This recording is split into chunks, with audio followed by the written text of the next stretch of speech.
sakit, Nah. dok ini mau Ramadan nih dok, saya puasa atau enggak ya dok ya? Apa saya batal aja ya dok ya, nggak usah puasa sekalian. Nah itu tuh sering sekali. Jadi apa sih mah itu? Mah kalau dalam bahasa medisnya kita bilangnya itu dispepsia. Itu sebenarnya adalah kumpulan gejala. Jadi ingat ya teman-teman sekalian, itu kumpulan gejalanya dengan apa? Mungkin bisa dijelasin dulu dok, penyebab dari mah atau dispepsia ini apa sih? Mau ditanya, dok kenapa saya bisa sakit mah ya dok Iya. ya? Itu berbagai macam faktor pola hidup. Yang ketiga nggak lain kan bukan adalah hati dan pikiran. Nah, ini yang sering Langsung ya kalau ngomongin hati dan Hati dan pikiran, langsung semuanya langsung jalan. soalnya gini dok, kebanyakan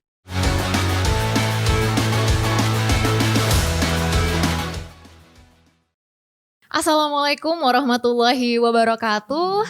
Kembali lagi di podcast Rumah Sakit Pelita Insani episode ke-12 yang disponsori oleh Bank Syariah Indonesia.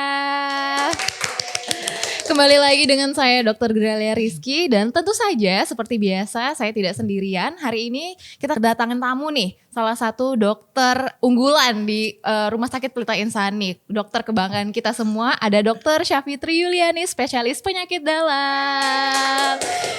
Assalamualaikum dok. Waalaikumsalam warahmatullahi wabarakatuh. Gimana, sehat, Dok? Alhamdulillah sehat. Gimana nih teman-teman penonton podcast Pelita Insani? Pernah kan, tapi rasanya kayaknya udah pada kenal saya ya. Siapa sih yang gak kenal Dr. Syafitri gitu ya? Oke, saya ulang lagi aja ya. Boleh, Siapa boleh tahu banget, Dok. ada yang belum kenal. Nama saya Syafitri Yuliani. Saya internis dokter penyakit dalam di Rumah Sakit Pelita Insani. Dan saat ini saya bersyukur sekali akhirnya saya bisa tampil di podcast Pelita Insani. Jadi kita mau ngapain nih dok hari ini dok? Kita akan ngobrol-ngobrol nih dok. Yang spesial dari episode kali ini adalah alhamdulillah kali ini kita dikasih kesempatan sama Allah dipertemukan kembali di salah satu bulan yang selalu dirindukan oleh umat muslim di seluruh dunia. Iya betul Alhamdulillah sekali. kita ketemu di bulan Ramadan tahun ini. Kami juga mewakili teman-teman Rumah Sakit Pelita Insani mengucapkan selamat menunaikan ibadah puasa untuk teman-teman semua. Semoga kita bisa menjalankan puasa kita dengan baik dan mendapat banyak berkah di bulan yang suci ini. Amin ya robbal Oke, Dok. alamin. Oke, kalau ngomongin bulan puasa nih dok, nggak bisa lepas dengan salah satu keadaan yang sering banget dikeluhkan teman-teman di rumah. Pas sebelum bulan puasa aja nih udah sering banget, apalagi pas bulan puasa, yaitu mah. Iya betul Ya, sih. hari ini kita bakal minta pencerahan sama Dokter Syafitri tentang mah. Apa sih mah itu, penyebabnya apa, terus boleh nggak kita selama bulan puasa ini menjalankan ibadah puasa kalau punya mah gitu ya. Hari ini kita bakal dengar langsung sama Dokter Syafitri. Gimana dok? Kenalan dulu deh tentang mah. Mah itu sebenarnya apa sih dok? Ya betul. Jadi memang kalau memang sudah bulan Ramadan kayak sekarang, memang topik yang selalu ditanyakan di tempat praktek tidak jauh dari yang namanya sakit mah. Dok, kayaknya mah saya sakit. Dok, ini mau Ramadan nih dok. Saya puasa atau enggak ya dok ya? Apa saya batal aja ya dok ya? Nggak usah puasa sekalian. Nah itu tuh sering sekali ditanyakan oleh pasien. Dan saya rasa memang harus ada sedikit pencerahan nih bahwa ternyata mah itu tidak semenyeramkan yang kita pikirkan. Oke. Jadi apa sih mah itu? Mah kalau dalam bahasa medisnya kita bilangnya itu dispepsia. Itu sebenarnya adalah kumpulan gejala. Jadi ingat ya teman-teman sekalian, itu kumpulan gejalanya dengan apa? Gejala yang berhubungan dengan pencernaan, dengan daerah lambung, daerah usus, yang bisa macam-macam. Contoh, sakit ulu hati, mual, muntah, rasa begah, rasa kembung, cepat kenyang, atau terus-terusan sendawa. Jadi memang mah ini adalah kumpulan gejala dari hal-hal tersebut. Nah terus kalau seandainya sakit mah ini apakah hanya orang-orang tertentu saja yang bisa sakit mah? Oh tidak, semua orang bisa sakit mah. Dan itulah kenapa penyakit mah ini tidak bisa kita anggap sepele. Karena hanya dengan sakit mah itu bisa mengganggu kualitas hidup kita, nggak bisa ngapa-ngapain karena terus-terusan mengeluh sakit ulu hati. Iya betul. Oke, tadi udah ada dijabarkan sedikit tuh, dikasih bisikan-bisikan apa aja gejalanya ya dok. Tapi sebelum kita loncat ke gejala, mungkin bisa dijelasin dulu dok, penyebab dari mah atau dispepsia ini apa sih? Nah, jadi kalau seandainya kita mau ditanya, dok kenapa saya bisa sakit mah ya dok ya? Itu berbagai macam faktor. Itu yang harus diingat ya, berbagai macam faktor. Yang pertama paling sering adalah pola makan. Nah, Nah, pola makan. jadi teman-teman, kalau seandainya, Dok kayaknya ulu hati sakit, saya sakit, kayaknya saya sakit mah deh. Bisa jadi itu karena pola makannya kurang bagus. Oke, pertama pola makan Dok Iya. ya. Yang kedua, saya rasa kalau pasien saya pasti hafal nih. Udah nyanyian ya Dok Iya. ya. Yang kedua adalah pola hidup. Pola hidup. Ya, Oke. pola hidup. Yang ketiga, nggak lain kan, bukan, adalah hati dan pikiran. Nah, ini yang sering. Langsung ya, kalau ngomongin hati dan Hati dan pikiran, langsung semuanya langsung jalan. Soalnya gini Dok, kebanyakan orang selalu mikirnya mah itu cuman berhubungan sama pola makan. Selama ini kalau ditanya, misal di UGD Dok ya, saya nemu pasien dengan keluhan mah ini, mereka selalu, saya makannya bagus aja Dok. Telat makan enggak, saya juga enggak makan yang pedas-pedas atau hal-hal lainnya gitu. Iya, betul. Padahal bisa selain pola makan pun bisa menyebabkan mah Dok ya. Iya, betul sekali. Karena memang sakit mah ini berbagai macam faktor. Dan keluhan di perut itu, jadi gini ya teman-teman, saya kasih tahu nih ya. Ada yang namanya brain gut axis. Maksudnya apa? Segala sesuatu yang ada di kepala kita itu bisa mempengaruhi daerah pencernaan. Nah, Contoh sepele, pernah dengar kan anak SD kalau mau ujian dia selalu sakit perut. nah ya benar-benar. Begitu ujiannya selesai Udah juga hilang. sakit perutnya. Iya, betul. Atau contoh lain, jadi kan kalau di perut itu kan tidak hanya pencernaan ya, ada saluran kencing juga. Contoh nih, kalau kita mau ujian bolak-balik ke kamar mandi, pengennya kebelet aja terus. Tapi entah kenapa selesai ujian, selesai Udah, juga tuh nggak kebeletnya. ada. Iya, betul. Jadi untuk teman-teman sekalian jangan lupa, entah itu masa puasa, entah itu tidak puasa, ada yang namanya brain gut axis. Jadi memang kepala, apa yang ada di kepala kita tuh berhubungan sama yang di dalam perut. Oke, nah tuh. Jadi gak cuman semata-mata karena pola makan aja, Yes. berbagai faktor tadi. Kayak Yes. contohnya stres bisa memicu Dok ya. Betul sekali. Oke, tadi udah macam-macam penyebabnya. Orang yang bisa kena mah tadi kan macam-macam Dok ya. Iya, betul. Berbagai usia Iya, bisa kena. Bisa kena mah. Terus Dok, kalau misalnya orang yang punya riwayat ya mungkin bisa muncul lagi. Kalau yang gak ada riwayat bisa juga Dok. Oh bisa juga, Iya. karena kan tadi kita bilang tadi kan, jadi kalau yang namanya dispepsia atau sakit mah itu kalau dalam bahasa medis kan dispepsia, itu sebenarnya ada 2 jenis Dok. Oke, 2 jenis. Ada yang namanya dispepsia fungsional. Fungsional apa itu Dok? Sebut dulu yang Oke. kedua. Udah gak sabar banget pengen.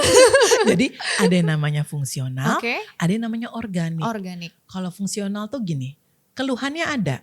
Tapi kalau seandainya dilakukan teropong, Iya. maksudnya endoskopi yang sampai ke pencernaan, diperiksa, diteropong, nggak ada apa-apa.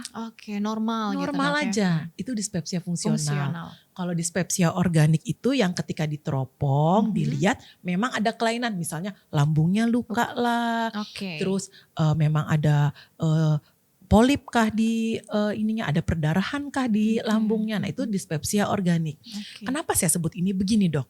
Banyak orang-orang yang suka mengklaim, saya ada sakit mah nih, Iya. saya ada sakit mah Iya, ini. betul. Tapi begitu keluhannya tuh begitu beratnya, sampai ketika diteropong ternyata normal. Oke. Bahkan penelitian juga bilang di dunia ini sebenarnya paling banyak dispepsia fungsional. Oke, berarti memang mostly yang fungsional Dok ya. Iya, ya balik lagi hati dan pikiran, Pikiran, pola oke. makan, pola hidup yang kurang bagus. Jadi bisa aja orang yang tadinya nggak punya sakit mah, terus tiba-tiba ulu hatinya nggak nyaman, misalnya perut kosong habis makan yang pedes-pedes, terus dia nggak enak, muncul lah gejala-gejala seperti itu, seperti yang tadi saya bilang. Padahal mungkin kenyataannya nggak ada tuh yang namanya perdarahan atau luka lambung tuh tidak Oke, ada. oke. Jadi bisa saja terjadi yang tadinya nggak punya sakit mah tiba-tiba ada sakit mah, tapi itu lebih ke arah dispepsia yang fungsional. Oke, Betul. berarti memang kebanyakan yang ditemukan itu yang fungsional. Fungsional, iya. Nah, ini kan ada 2 Dok, fungsional sama yang Organik. organik.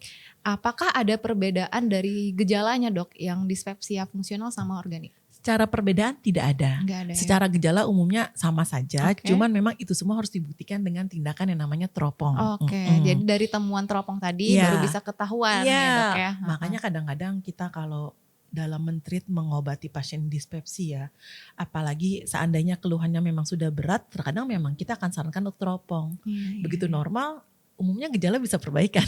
Oke. Karena mungkin pasiennya tersugesti bahwa ternyata nggak ada apa-apa ya, ternyata aman-aman aja kok. Nah itu Iya. ada juga yang seperti itu. Oke, ini tadi kita udah dikenalin nih sama Dokter Syafitri Mm-mm. tentang apa itu mah sebenarnya, Mm-mm. penyebabnya dan gejalanya seperti Mm-mm. apa. Nah ini yang kita tunggu-tunggu. Jadi sebenarnya Dok, untuk selama puasa Ramadan ini, apakah sebenarnya aman untuk kita semua berpuasa, apalagi teman-teman yang udah punya riwayat mah sebelumnya? Nah, itu pertanyaan bagus tuh. Iya. Itu pertanyaan yang memang sering ditanyakan oleh pasien. Jadi Betul. begini teman-teman. Kalau kita tidak makan dalam arti perut kita kosong, kurang lebih puasa tuh 12 jam ya. Iya, 12 jam, 13 jam iya. lah ya. Sebenarnya sangat wajar asam lambung akan naik. Iya. Jadi mungkin sekitar 7 hari atau 10 hari pertama lah, sangat wajar sekali kita akan menemukan keluhan-keluhan dispepsia. Sangat wajar saya bilang tadi. Sebenarnya kalau keluhannya itu istilahnya masih bisa ditahan, tidak sampai menyebabkan muntah-muntah, menurut saya kalau memang dirasakan masih nyaman oleh pasiennya, lanjutkan aja puasanya. Gak apa-apa. Karena nanti ketika hari 10 kedua atau minggu kedua, perut akan mulai menyesuaikan. Beradaptasi. Iya Dok, betul, ya. beradaptasi bahwa ternyata memang perutnya dikosongkan selama 12 jam sampai 13 jam. Dan badan kita tuh alhamdulillah ya, itu mekanisme kompensasi, maksudnya mekanisme tubuh kita tuh sangat baik sekali.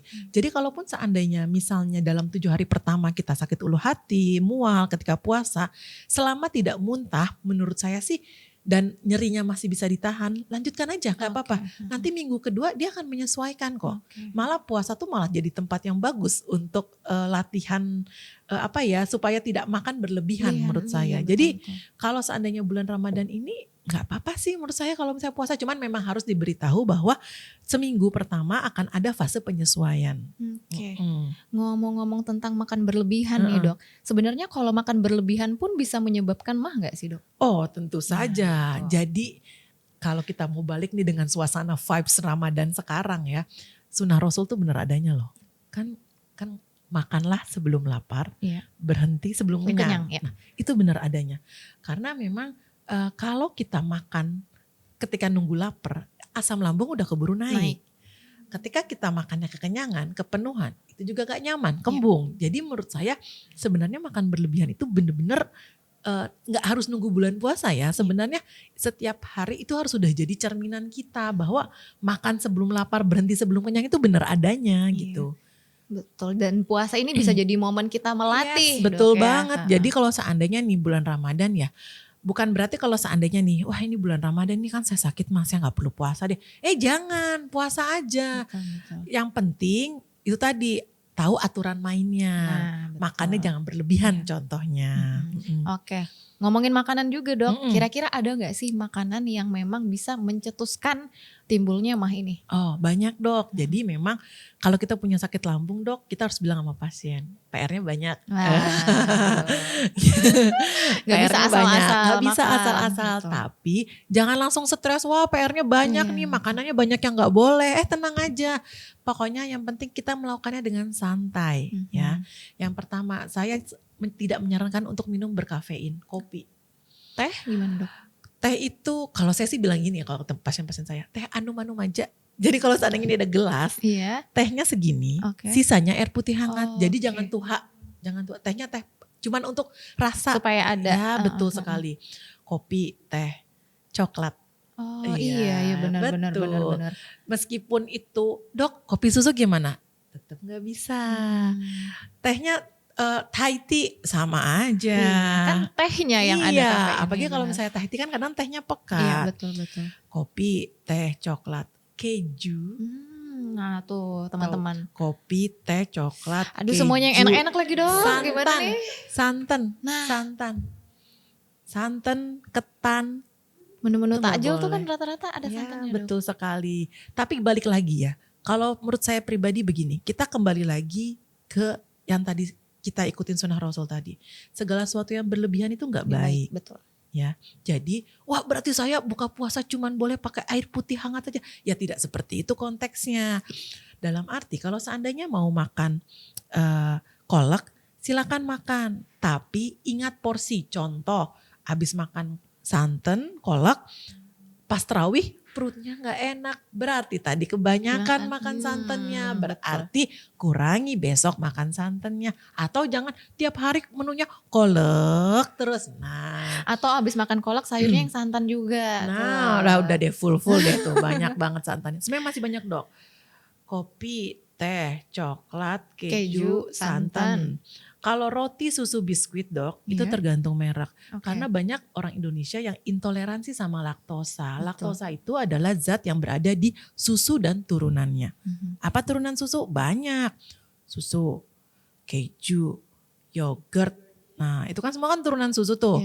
Ciri-cirinya gimana? Kalau kita habis makan susu dan turunannya, tunggulah 4 jam atau 6 jam kemudian atau paling telat 8 jam lah akan muncul keluhan tidak nyaman di perut. Bisa apapun, mual, kembung, begah, diare, bahkan sembelit. Nah kalau itu terjadi, coba kurangi dulu dairy product, kurangi dulu susu dan turunan-turunannya itu. Ya jadi kalau roti, susu, biskuit itu harus hati-hati kalau orang sakit lambung. Kan banyak orang sakit lambung, dok saya sakit mah, jadi saya nggak mau makan nasi saya minum susu aja, tapi makin sakit dok. Nah ternyata jadi itu masalahnya. Itu dia. Terus kita lanjut dok, ini masih banyak dok. Oke, saya siap mendengarkan. Sampai pasien saya tuh bilang gini, kayaknya Pian tuh punya radio tip aja dok, jadi tinggal play. Kalau ada yang nanya tinggal play. Ya, jadi saya ulang lagi nih dok, karena itu banyak kopi, teh, coklat, keju, susu, lombok, soda, lombok, soda, bumbu kacang, sahang. Oh, bumbu kacang dan sahang. Nah tuh gimana dok? Iya, karena kalau saya pribadi kalau orang sakit lambung tidak disarankan tuh makan bumbu kacang sama sahang. Tapi gini, kalau bumbu kacang, kalau sahang bumbu kacang, kalau sahang menurut saya nggak usah ya. Kalau bumbu kacang gorengan tuh enaknya pakai bumbu kacang ya kalau Ramadan. Benar dok. Jadi saran saya mulai dengan porsi kecil, tapi kalau mau aman mending tidak usah sama sekali. Terutama untuk yang dispepsia organik ya, yang memang sudah ketahuan misalnya ada luka di lambungnya, mending nggak usah. Terus durian nggak bisa. Oh my god, durian teman-teman. Durian, nangka, tiwadak, mandai. Karena mandai di kita itu kan, saya baru tahu loh, mandai itu kan kulit tiwadak difermentasi gitu ya dok ya? Iya, dia biasanya didiemin dulu, direndam. Iya itu kan nggak bisa itu sebenarnya. Tapi ya hidup itu kan itu ya dok ya. Masa nggak mungkin kita nggak makan? Terus betul. Kata pasien, dok saya cuma makan nasi sama sayur bening. Jadi harus makan dok. apa nih dok? Nah, gitu kan? Jadi kalau saya balik lagi, kan tahu nih rambu-rambunya apa dari dokter. Coba dulu makan porsi kecil. Betul. Misalnya perut lagi nyaman, dok saya pengen makan duren dok, es duren. Makan saat perut nyaman, makan dalam porsi kecil. Kalau seandainya Pian gak ada keluhan, berarti aman dengan porsi segitu. Jangan makan banyak dulu, sakit dulu baru kapok. Jangan. Jadi kalau sedang sakit ya jangan dimakan. Kalau sayuran tuh yang banyak mengandung gas dok, seperti kol, sawi, kembang kol, pokcoy, itu kan banyak mengandung gas ya. Betul. Jadi saran saya dikurangi. Bukan nggak boleh ya dok ya. Bukan nggak boleh. Kalau nggak boleh itu susah karena dalam hidup kita sehari-hari kita pasti bersentuhan sama hal-hal tersebut. Betul. Bahkan misalnya kita beli makanan misalnya wadai gitu ada santannya, atau kita beli lauk-lauk apa kita nggak tahu, mungkin orangnya ngejual tuh ada sahangnya atau apa. Makanya saya menganjurkan pada pasien-pasien yang punya sakit dispepsia, tulis yang kita makan. Jadi begitu muncul gejala kita ingat, habis makan apa ya tadi ya. Kita bisa mengira-ngira sehingga besok, oh berarti kita kurangi. Atau besok gak usah lagi. Ada lagi dok, panjang kan dok? Masih ada ternyata pemirsa. Makanya kata pasien, dok pakai tip aja Pian cetrek karena panjang. Buah-buahan yang asam gak boleh. Contohnya dok? Contoh, jadi buah-buahan kayak jeruk, mangga, pir, apel. Kalau asam mending gak usah deh.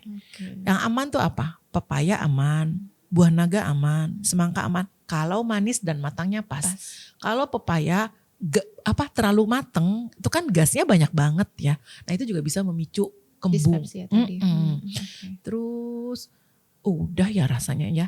Alhamdulillah akhirnya berhenti di sini listnya. Itu untuk pola makan. Baru pola makan. Tapi gini, pada dasarnya toleransi setiap orang itu beda-beda Beda-beda, ya teman-teman. Jadi misalnya gini, kata Dokter Safitri di podcast Pelita Insani, nggak boleh makan sahang. Saya makan bakso, sahangnya banyak, nggak Biasa apa-apa. aja. Nah, padahal saya sakit mah. Nah, balik lagi, toleransi setiap orang beda-beda. Jadi apa yang saya sebutkan tidak menjadi kewajiban khususan untuk benar-benar harus dihindari. Kalau memang kira-kira kita bisa menoleransi dalam jumlah kecil, ya nggak apa-apa. Iya betul. Nggak bisa disamaratakan di semua orang. Betul. Karena setiap orang punya kemampuan yang berbeda-beda. Daripada dok kita nggak minum kopi sama sekali, terus kita ngantuk, kerjaan kita nggak beres. Nah, kan lebih bahaya lagi. Betul. Jadi perlu digarisbawahi itu ya, dok. makanya kenalilah badan sendiri. Jangan ngikutin temen. Rumput tetangga Ikut-ikutan. selalu lebih hijau itu biasa. Cuman ini dok, masalahnya kadang-kadang udah kenal sama diri sendiri. Misal saya minum kopi nggak tahan, saya pribadi gitu kan. Kadang-kadang nakal, udah tahu nggak tahan, udah tahu jumlahnya cuman bisa sekian, tetap aja karena enak mementingkan kenikmatan tadi dok. Nah itu dia masalahnya yang sering kita temuin kan dok. Pasien udah tahu nggak tahan pedes, tapi tetap makan pedes karena enak. Muncul dok mahnya. Saya selalu bilang sama pasien begini, kalau sedang kambuh, yang pertama tenang. Nah tenang, jangan Tenang. panik. Termasuk yang tenang siapa? Orang sekelilingnya. Kadang-kadang sakit ulu hati, oh ya saya lupa nambah. Ada namanya GERD, penyakit GERD. GERD, apa nih dok? GERD. Gastro, wah kita jadi belajar kuliah nih, tapi gak apa-apa ya. Ilmu Ya, ini GERD, gastroesophageal reflux disease. Reflux, jadi asam lambungnya di sini naik ke dada. Jadi kadang-kadang ada pasien datang dengan keluhan, dada saya sakit dok, tenggorokan saya menelan, atau saya batuk. Tapi batuknya gitu. Bukan yang gitu. Enggak ya. Gitu. Udah makan obat batuk dari A sampai Z, nggak ada apa-apa. Iya. Di ronsen normal. Setelah dievaluasi ternyata GERD. Sensasi heartburn, sensasi terbakar. Nah, kalau GERD itu dok sebenarnya masih saudaraan tuh sama si dispepsia. Cuman karena dia keluhannya di dada, terkadang keluhannya tuh kayak dadanya nggak nyaman, jadi kesannya kayak seperti sakit jantung. Dan itu cukup membuat panik, panik orangnya, panik sekelilingnya. Nah, jadi kalau khusus untuk pasien GERD, saya sangat menyarankan pasien untuk memastikan bahwa memang tidak ada jantung. Tidak ada faktor risiko jantung. Begitu nggak ada jantung, nggak ada faktor risiko jantung, kan kemungkinan besar itu GERD tuh. Nah, kalau muncul yang pertama, tenang. Jadi pasiennya tenang, sekelilingnya juga harus tenang. Yang sering terjadi itu datang ke IGD, heboh, sakit dada, apa. Ternyata pasiennya wanita umur 19 tahun tanpa faktor risiko ke arah jantung. Dievaluasi ternyata GERD. Habis makan ayam level 50. Iya benar dok. Ya kan ayam geprek level 50. Nah hal-hal seperti itu dok. Jadi yang pertama kalau kambuh tenang. Yang kedua inget-inget habis ngapain.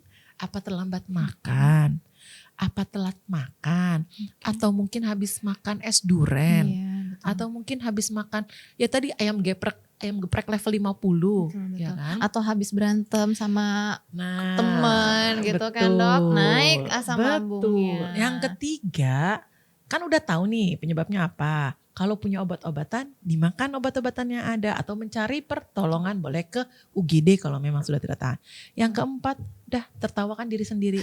Contoh kayak Pian tadi udah tahu punya sakit lambung, minum kopi banyak-banyak Nah, karena percayalah, begitu kita tenang, mengetahui apa penyebabnya dan kita berusaha untuk apa ya istilahnya ya. Itu tadi saya bilang ya, kita tertawakan aja diri kita sendiri, mencoba lebih nerimo gitu loh. Ya udah tahu punya sakit lambung, minum kopi, ya kan. Percayalah, kadang-kadang keluhannya tuh mereda dengan sendirinya. Bahkan kadang-kadang gak perlu obat loh dok. Nah tuh, jangan buru-buru, aduh ini gimana nih aku harus minum obat. Iya, atau bahkan sembuh dengan obat-obatan yang kayak dijual di pasaran ya, yang istilahnya yang gampang dicari di warung-warung, sembuh sendiri gitu. Karena memang kadang-kadang memang sakit lambung ini jatuhnya lebih ke pola makan, pola hidup, hati dan pikiran dok. Nah 3 itu aja. Cuman ya tidak bisa disepelekan juga tadi dok betul. ya. Karena yang kayak contohnya kayak GERD tadi punya keluhan yang mirip sama penyakit jantung. Keluhannya kayak bukan mikir orang kadang kan mikir ini bukan mah karena nyerinya bukan di ulu hati tapi Iya, di dada, padahal heeh. bisa jadi itu GERD Iya tadi. betul. Heeh, Tapi heeh. jangan juga gini dong, sakit dada, oh ini mah Oh lambung, iya gak usah dibawa ke rumah benar. sakit ya jangan. Makanya penting banget kita bisa Mm-mm. berkonsultasi. Iya Ada betul. expertnya kayak dokter Syafitri, bisa Mm-mm. nanya, Dok ya. Ya jadi kita harus pokoknya intinya kalau ada keluhan dada tetap singkirkan dulu masalah jantung ya teman-teman ya. Itu wajib. Jadi jangan misalnya sakit dada nih, pasti lambung. Jangan, betul. singkirkan dulu ke arah-arah jantung. Nanti kita harus bikin podcast lagi dok tentang jantung dok. Siap. Kami gas terus, Dok. Jadi Iya, benar. memang kalau untuk sakit lambung ini memang kemungkinan penyebab-penyebab yang lainnya banyak dok. Iya, Misalnya bisa aja sebenarnya keluhannya di jantung atau keluhannya misalnya di liver atau keluhannya di yang lain organ lain. Cuma memang keluhannya menyerupai seperti sakit lambung Iya. gitu. Ini jadi reminder juga buat teman-teman sejawat juga Dok ya, bahwa kalau ada pasien yang kita dapati dengan keluhan nyeri ulu hati atau nyeri dada, ini kita harus singkirkan tadi penyakit jantungnya. Iya, karena ya. jantung, Apalagi lihat usia dan faktor resiko. betul, karena jantung itu bikin meninggal mendadak dok. Iya benar. Jantung Banyak yang ngiranya itu mah awalnya. Atau kadang-kadang masuk angin Iya, kalau orang betul. Indonesia dikerok-kerok lah tuh 24 jam baru dibawa ke rumah sakit. Nah, karena jantung itu sudden death ya. Jadi meninggal mendadak itu ada nyata. Kalau meninggal mendadak karena sakit lambung selama tidak muntah hitam dan berak hitam insya Allah aman dok. Tapi kalau sakit jantung itu sangat berisiko. Makanya kalau misalnya ada keluhan sakit dada, menurut saya pribadi meskipun kita nggak tahu apakah itu lambung atau jantung, nggak masalah kok datang ke IGD. Iya, betul. Kadang-kadang kan ada yang kamu sakit lambung aja sampai datang ke IGD. Nggak apa-apa. Memang kalau memang dirasakan Tidak tahan lagi, datang betul. aja. Karena kadang-kadang bisa saja loh dok, aritmia, misalnya irama jantung tidak teratur, Betul. keluhannya seperti sakit lambung. Iya benar-benar. Atau misalnya udah minum obat lambung tapi nggak ada perubahan, ya nggak ada salahnya datang ke rumah sakit biar dicek dulu apakah penyebab pastinya gitu dok ya. Betul. Oke, udah luar biasa banget hari ini kita dapat ilmu nih sama dokter Syafitri. Nah dok, untuk masalah kalau misalnya selama puasa ternyata kambuh, gimana kira-kira penanganannya dok? Apalagi kalau yang munculnya pas lagi puasa. Oke, begini. Sekarang kalau misalnya di tengah-tengah puasa kambuh, seperti yang tadi saya sudah bilang ya dok. Kalau saya, yang pertama, selama tidak muntah. Yang kedua, nyerinya masih bisa ditolerir, lanjutkan aja puasanya dok. Dulu. Karena gini, kenapa muntah yang jadi patokan? Kalau muntah berarti ada cairan yang keluar dok. Risiko dehidrasi. Jadi kalau lanjutin puasanya berisiko tinggi. Tapi kalau seandainya misalnya dia cuman nggak nyaman tapi masih bisa aktivitas, keluhan nyerinya masih bisa ditolerir, menurut saya sih lanjutkan aja puasanya. Tapi memang ada obat-obatan yang harus dikonsumsi selama puasa. Bahkan terutama dispepsia yang jenis organik yang memang ada lukanya istilahnya, itu memang ada obat-obatan kurus yang harus dikonsumsi selama puasa Ramadan. Gitu. Untuk obat dok, untuk yang dispepsia yang fungsional, apakah misal dia membaik dengan minum obat, apakah harus dilanjutkan selama bulan puasa dia minum terus atau seperti apa dok? Nah, mengingat tadi timelinenya dari dispepsia pada 7 atau 10 hari pertama bulan Ramadan, saya menganjurkan untuk lanjutkan obatnya selama 10 hari pertama. Ketika 10 hari kedua atau minggu kedua lah katakanlah, itu sudah mulai beradaptasi lambung kita sehingga bisa saja obatnya tidak diteruskan tapi kembali lagi ke gejala gitu. Jadi untuk teman-teman kalau memang ada keluhan, ada gejala, makan aja obatnya, nggak apa-apa, nggak masalah. Asal jangan makan di tengah-tengah siang kayak gini, nanti batal puasanya. Kayak kata dokter Syafitri tadi, nggak usah buru-buru mau minum obat kalau masih bisa ditahan, nggak ada muntah tadi dok ya, masih boleh dilanjutkan. Ini semoga bisa jadi pencerahan nih buat teman-teman yang selama ini khawatir banget, boleh nggak ya puasa? Ternyata boleh, dan kalaupun lagi muncul pas puasa juga boleh dok ya. Iya betul sekali. Terus banyak tuh pasien-pasien saya nanya gini, dok katanya kalau puasa itu ini dok ya bisa sembuh sakit lambungnya. Itu tuh sering tuh ditanyain tuh. Gimana tuh dok? Ini pasti udah pada nungguin nih, apa nih jawabannya ya? Katanya bakal sembuh ya. Gimana? Tahu nggak? Ada loh penelitiannya. Gimana dok? Saya lupa tuh, Gofares apa namanya tuh ya. Sebenarnya puasa itu tidak signifikan menyembuhkan penyakit lambung. Oke. Kenapa? Ya sekarang gini, orangnya puasa nih dari jam 5 sampai jam 6. Ya. 12 jam sampai 13 jam. Tapi buka puasanya pakai gorengan. Nah, itu dia. Buka puasanya pakai kolak. Itu dia. Makan wadai bersantan. Ya enggak? Terus nanti habis tarawih lu hatinya sakit. Iya. Dan malah kebanyakan pas puasa ini munculnya pas habis buka puasa. Iya, betul. Bukan pas puasanya. Betul. Nah. Jadi balik lagi ke hakikat puasa. Puasa itu apa? Wih, ini jadi ini dok, jadi tausiah. Ya gak apa-apa dok, sekalian. Puasa itu apa? Menahan hawa nafsu. Nahan hawa nafsunya bukan jam 5 pagi sampai jam 6 sore Betul. aja. Termasuk menahan hawa nafsu saat buka puasa. Betul. Setuju, Jadi Dok. kalau seandainya orang yang sakit lambung, dia bilang dok kalau saya berpuasa kan puasa bisa nyembuhin lambungnya. Iya kalau makannya benar. Kalau makannya sama aja ya gimana sama ya? aja. Agak susah. Gitu. Jadi kalau dari saya balik lagi. Iya. Pola makan, pola hidup, hati dan pikiran.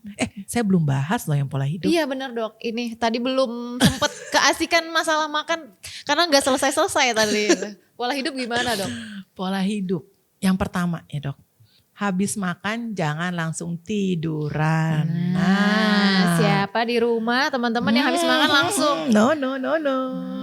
Kasih jeda 2 jam Oke. sampai 3 jam. Bahkan idealnya 4 jam loh dok. Karena 4 ketika jam. 4 jam itu waktu pengosongan lambung. Oke, karena makanan kita kan di lambung itu nggak langsung hilang Iya. begitu aja dok ya.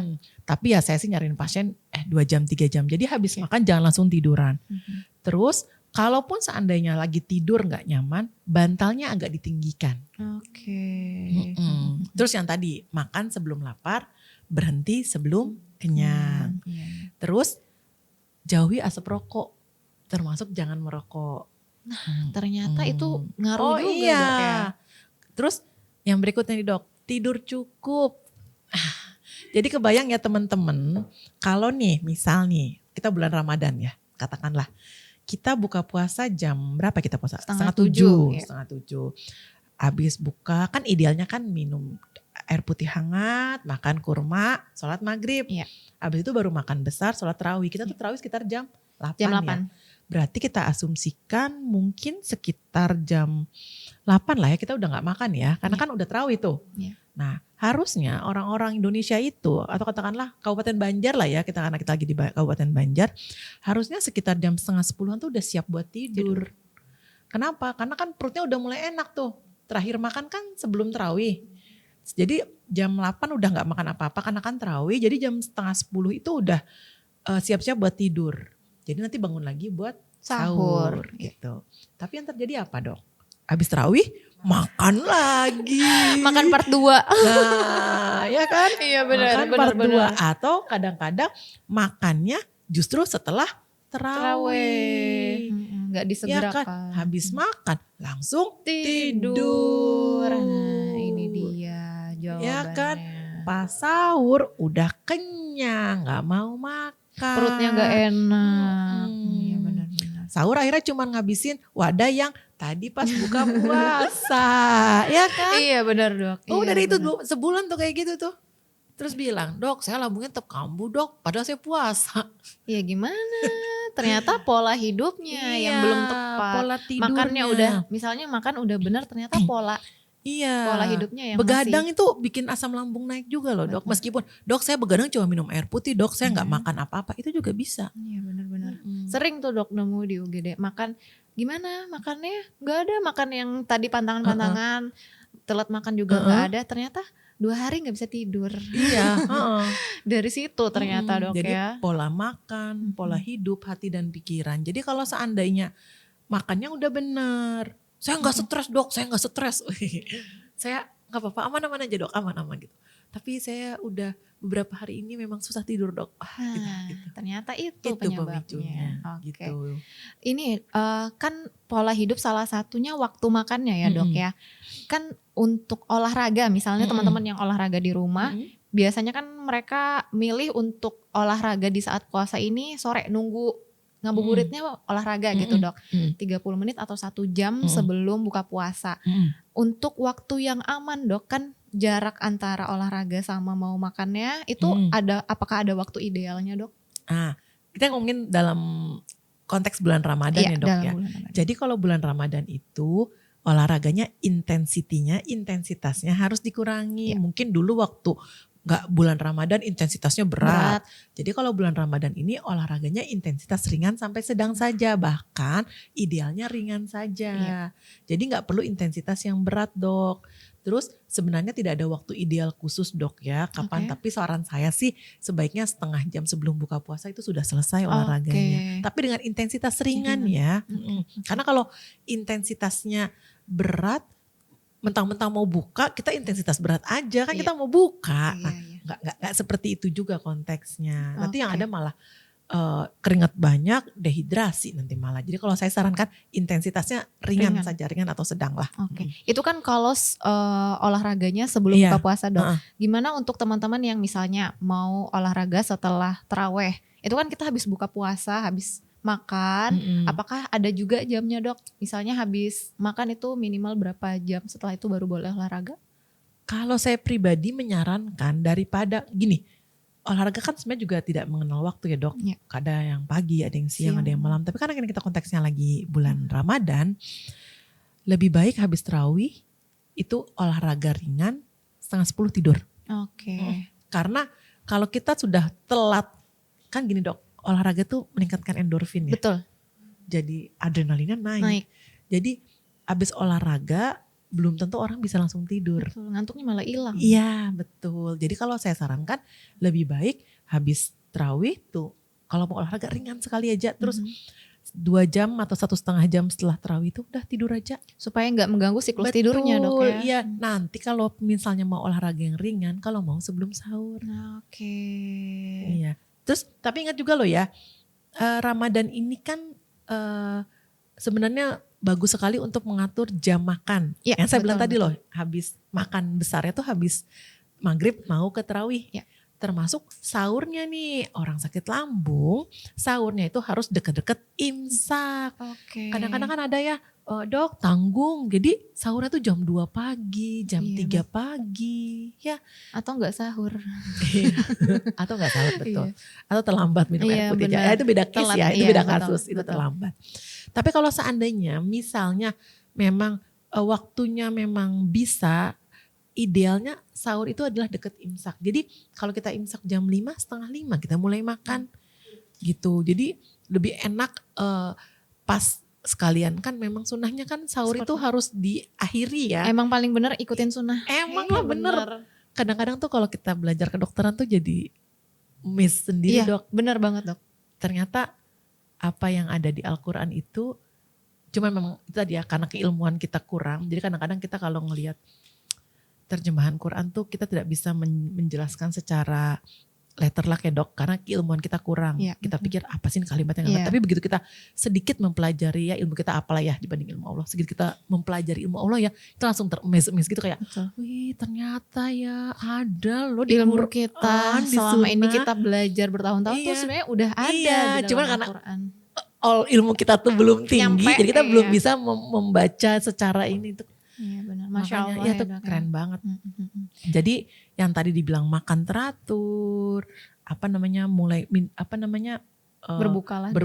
berbuka, maghrib harus langsung segerakan kan nggak boleh kan kita misalnya nunda-nunda pas azan kita sholat maghrib dulu aja biar pahalanya banyak, nggak bisa kan, mestinya memang idealnya kan memang harus langsung berbuka, sahurnya mendekati imsak. Iya itu emang bener adanya loh. Luar biasa banget tuh, tepuk tangan dulu dong untuk Dr. Syafitri. Nih pasti saya yakin banget teman-teman yang sering banget keluhan mahnya muncul nih udah bisa tersenyum lebar karena udah gak perlu khawatir lagi di rumah. Karena kan biasanya sebelum puasa mereka udah pusing, Dok ya. Aduh gimana nih selama puasa bisa gak saya puasa, dan takutnya jalan puasanya tuh gak optimal gara-gara mah ini gitu. Ternyata jawabannya tadi boleh berpuasa, boleh. Asalkan tadi makannya diatur, pola hidup, sama hati yang gembira. Betul. Dan sebenarnya ini bukan untuk bulan Ramadan aja teman-teman ya. Jadi maksudnya begini, nanti kalau udah bulan Syawal, lanjutnya harusnya ini sudah menjadi pola hidup kita sehari-hari. Jadi maksudnya sebenarnya Ramadan itu gak ada yang berubah loh dari pola hidup kita yang ada. Maksud saya sebenarnya Ramadan tuh tidak bisa jadi alasan. Iya, betul. Karena Ramadan saya lemes dok, saya nggak mau lah. Oh ini karena Ramadan saya nggak mau kerja lah dok, kan saya capek gini-gini. Sebenarnya enggak loh. Nih saya kasih tahu ya nih. Ini Apa nih, tuh dok? hal yang selalu saya kasih tahu ke pasien saya. Pasien tuh suka bilang kan, saya nggak mau puasa lah dok, puasa suka lemes. Terus saya bilang gini, puasa itu kan nggak ada kata-kata jangan puasa itu kan harus ibadah ya. Kita nggak mungkin kan puasa tiduran Iya, terus. benar. Tapi kadang-kadang sekarang ini kan banyak orang berbaring ya. Rebahan, kaum rebahan. Tim rebahan, iya, kaum rebahan gitu. Tapi sebenarnya kalau bisa kita jelaskan secara medis. Jadi kalau kita rebahan aja kan suka ada bilang, dok saya kalau rebahan itu kok malah tambah lemes ya kalau bulan Ramadan. Nih, ini sebenarnya agak-agak melenceng nih dari topik kita tentang mah, tapi nggak apa-apa. Menurut saya ini Bonus perlu, lah, bonus. menurut saya ini perlu dibicarakan. Iya dok. Jadi ada transporter glukosa, transporter gula. Glutnya namanya glut. Dia tuh udah banyak 1 sampai berapa gitu lah. Ada yang namanya glut 4. Glut 4 itu dia transport, jadi cara gula berpindah dok supaya bisa masuk gitu. Nah glut 4 itu yang bertugas memasukkan gula ke liver dok. Okay. Biar di liver bisa diubah jadi bisa jadi tenaga. Iya. Tahu nggak apa yang bisa membuat glut itu bekerja? Apa dok?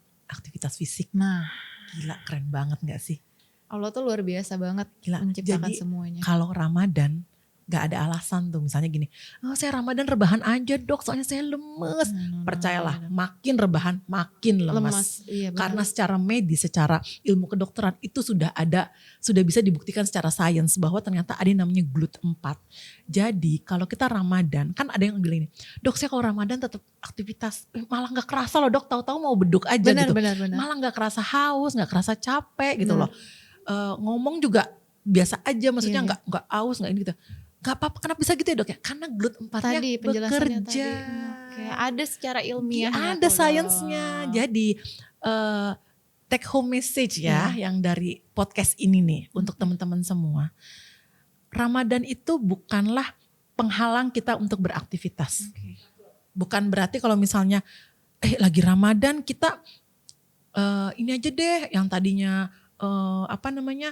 biasanya misalnya kita buka warung ya, kita buka tokonya misalnya biasa 6 jam, kita 5 jamin aja, kan capek. Percayalah, gak usah, biasa aja. Kita cuman menahan hawa nafsu dari imsak, dari subuh sampai maghrib. Sisanya udah kerja seperti biasa aja. Iya, tetap produktif gitu. Jadi jangan, dan tetap niatnya tuh ibadah, karena kan apapun yang dikerjakan selama bulan Ramadan tuh pahalanya akan berlipat ganda gitu. Bener, jadi buat kaum rebahan, ayo bangun, bergerak, berhenti dulu nonton drakornya ya, atau nonton drakornya mungkin malah mungkin dikurangi nonton drakornya, ibadah dan aktivitas lainnya yang bermanfaat diperbanyak. Betul, gitu. bantuin ibu di dapur, nyapu, ngepel. Percayalah kalau cuma begituan gak akan bikin haus, gak akan bikin lemes.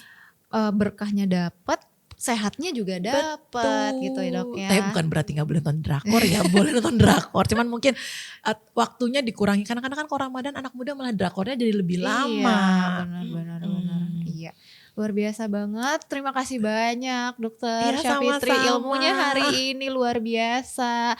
Untuk teman-teman di rumah nih, kalau misalnya mau konsultasi sama Dokter Syafitri di Pelita Insani, kapan dok waktunya? Oh ya, saya di Pelita Insani hari Senin, Selasa dan Kamis. Jadi buat teman-teman yang mau konsultasi silakan boleh hubungi pendaftaran, bisa ketemu saya di hari-hari tersebut. Oke, gitu. Terima Tapi kasih dok. Pada dasarnya saya tuh kalau saya lagi jalan nih, kadang-kadang suka ada kok yang nyetop bertanya, gak apa-apa tanya aja. Nah tuh boleh banget ya Dokter Syafitri. Gak apa-apa, tanya aja gak masalah.